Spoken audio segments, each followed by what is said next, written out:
નમસ્કાર, સ્વાગત છે આપનું સમન્વય સમાચારમાં। આજે જાહેર થયેલા ધોરણ 10 બોર્ડના પરિણામોમાં વડોદરા શહેરના છેવાડે આવેલા આમોદર ગામની એસએસવીપી સ્કૂલના વિદ્યાર્થીઓ ઝળક્યા। ગુજરાત માધ્યમિક અને ઉચ્ચતર માધ્યમિક શિક્ષણ બોર્ડ દ્વારા ગત માર્ચ મહિનામાં લેવાયેલી ધોરણ 10ની પરીક્ષાનું આજે પરિણામ જાહેર કરવામાં આવ્યું છે। ત્યારે આ જાહેર થયેલા પરિણામોમાં વડોદરા શહેરના છેવાડે આવેલા આમોદર ગામની એસએસવીપી સ્કૂલના વિદ્યાર્થીઓ ઝળક્યા છે। એસએસવીપી સ્કૂલની સ્થાપના બાદ આ શાળાનું ધોરણ 10 બોર્ડનું પ્રથમ વર્ષ હતું।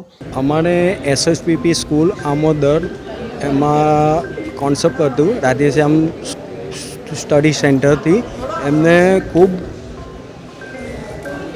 એ 8 થી 10 કલાક એમને થોડું પ્રયત્ન કર્યા છે ભણાવવાના અને એમાંથી આગળ અમારો છોકરો માર્ક્સ લાવ્યા છે। બહુ જ મહેનત કરી છે સ્કૂલવાળાએ, અમને કંઈ જોવું નથી પડતું। प्रथम गांधी है और मेरे हाईएस्ट मैथ्स में आए हैं जो कि है 98 मार्क्स। ये सब मेरे टीचर्स की बदौलत से मेरे मैथ्स में अच्छे मार्क्स आए हैं। इसमें कितनी मेहनत आपने करी? मेहनत तो मैंने की है पर उसके साथ मुझसे ज़्यादा मेहनत मेरे टीचर्स और मेरे पेरेंट्स ने की है। मैं जहाँ पे रुक जाता था, मुझे जहाँ पे डाउट आते थे तो मेरे मोदी सर मेरे डाउट्स क्लियर करते थे और मेरे पेरेंट्स मेरे लिए जागते थे। एसएसवीपी स्कूल आमोदરની સ્થાપના 2022માં થઈ, ત્યારબાદ આ વર્ષે અમારું બોર્ડનું પહેલું વર્ષ હતું, જેમાં અમે આજે 10મા ધોરણના રિઝલ્ટમાં ગુજરાતી મીડિયમમાં 100% રિઝલ્ટ પહેલાં જ વર્ષે મેળવ્યું છે। ઇંગ્લિશ મીડિયમમાં અમે 92% રિઝલ્ટ મેળવ્યું છે। આ ઉપરાંત અમે HSC એટલે કે 12મા ધોરણ કોમર્સમાં અને કોમર્સ ગુજરાતી મીડિયમ અને ઇંગ્લિશ મીડિયમ બંનેમાં 100% રિઝલ્ટ મેળવ્યું છે અને સાયન્સમાં પણ અમે એ જ પ્રમાણેનું રિઝલ્ટ મેળવ્યું છે।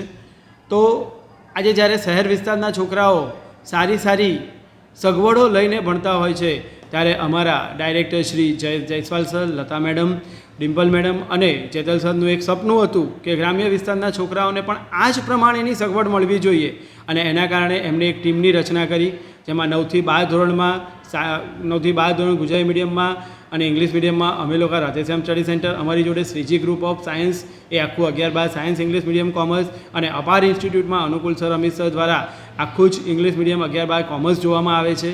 અને અમે એમના આજે જે સપનું હતું કે દરેક વિદ્યાર્થીને શિક્ષણ મળવું જોઈએ, જે રીતે આપણા પ્રધાનમંત્રી કહે છે કે શિક્ષણ છેક સુધી પહોંચવું જોઈએ, એ જ પ્રયત્ન કર્યો અને ગ્રામ્યના વિસ્તારના છોકરાઓ પણ આજે સારામાં સારું રિઝલ્ટ લઈને આવ્યા છે। અમે ટોટલ A1 7 A1 ગ્રેડ મેળવી છે પહેલાં જ વર્ષે।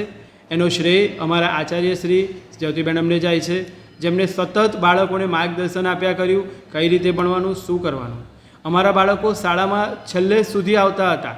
5મી માર્ચ સુધી અમારી સ્કૂલ ચાલુ હતું, અમે રજાઓ નથી આપી અને એ પછી પણ જ્યારે પણ ડિફિકલ્ટી હોય ત્યારે બાળકો અહીંયા હાજર રહે છે।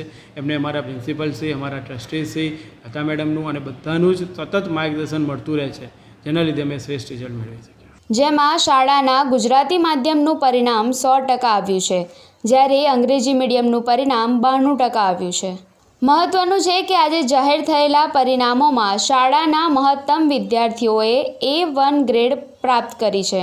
આજે જ્યારે પરિણામો જાહેર થયા ત્યારે ઉત્તીર્ણ થયેલા તમામ વિદ્યાર્થીઓ વાલીઓ સાથે શાળામાં આવી પહોંચ્યા હતા, જ્યાં સૌએ આ ભવ્ય વિજયને બિરદાવી એકબીજાને શુભેચ્છાઓ પાઠવી હતી। આ શ્રેષ્ઠ પરિણામ મેળવવા માટે વિદ્યાર્થીઓની મહેનત તો છે જ, પરંતુ શાળાના શિક્ષકો અને આચાર્યનો પણ એટલો જ ફાળો છે, જેથી વિદ્યાર્થીઓ અને વાલીઓએ શાળાના શિક્ષકો તેમજ આચાર્યનો આભાર વ્યક્ત કર્યો હતો।